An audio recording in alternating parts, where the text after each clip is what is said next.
Hi everyone. So recently, well, a while ago, I made videos on breakups, and now I want to talk about something more serious that is so serious and happens a lot more these days. People are don't realize, especially teens and young adults.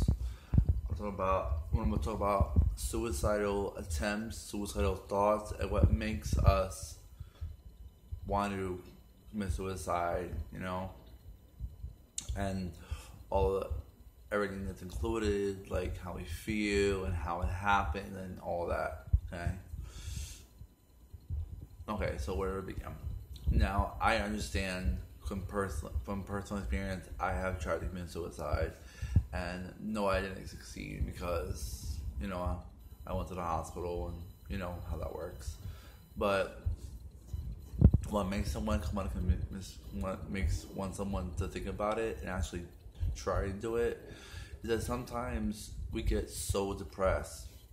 You get so depressed.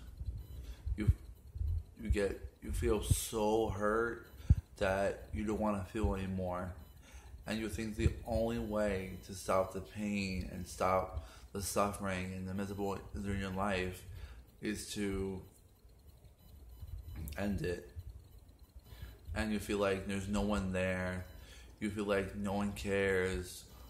You feel like if you die right now, no one's gonna remember you. No one's gonna care. No one's gonna give two flying fucks. No one's gonna be affected by it. But to be honest, that's not true.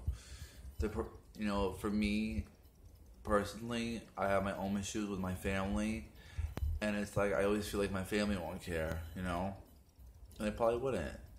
But then you have to realize that just because my family doesn't care doesn't mean I don't have friends and people that I talk to on a daily basis, and people that who know me very well are not gonna miss me.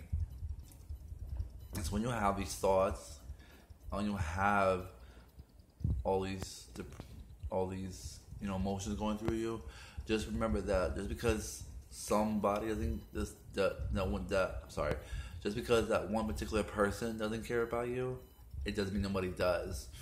You'll be surprised and shocked how many people truly love you and care about you and would be crushed if something happens to you. My advice to you is, if you ever have a suicidal thought, pick up the phone right away, call a friend, call whoever you want to call. It doesn't matter how late it is at night, because if your friend is supposed to be there for you no matter what. As for me, I will share my story. I wasn't really ready to, but you know what? Only God can really judge me and tell me how to truly feel about this. So, about 2 weeks ago, I was home. I had so much going on. I had a lot going on,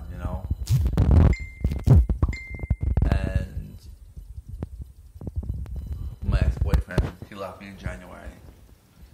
And it was so hard. It really felt like my heart shattered in a million pieces. My aunt died in March, and it was hard to process. And then after my aunt died and my ex-boyfriend leaving me, having a lot of issues with my family. I was having a lot of issues with friends because I just wasn't myself. I wasn't myself. And I took a bunch of pills, and I tried to commit suicide. But thank the Lord that, I didn't succeed. That I went to the hospital and got the help I needed. And when I had told some of my friends, they were very blown away. They were hurt. They were just like, "Oh my God, if something happened to you, I would have been crushed." And it's like, I never really thought that. It's like I never really thought that people would care. So when you think that no one cares, somebody does. It doesn't matter if it's 4 or 5 people. You always have someone who's going to be affected and love you for you. And my advice to you, if you ever have a suicidal thought, or if you want to have any attempts, don't do it. Pick up the phone and call somebody. It doesn't matter what time it is. Don't answer the phone. Keep calling. Suicide is never the answer. It all is. It's a huge tragedy because you hurt so many people that you thought you would never hurt. And that's my advice. If you have any comments or questions, or let me know. All right. Bye, guys.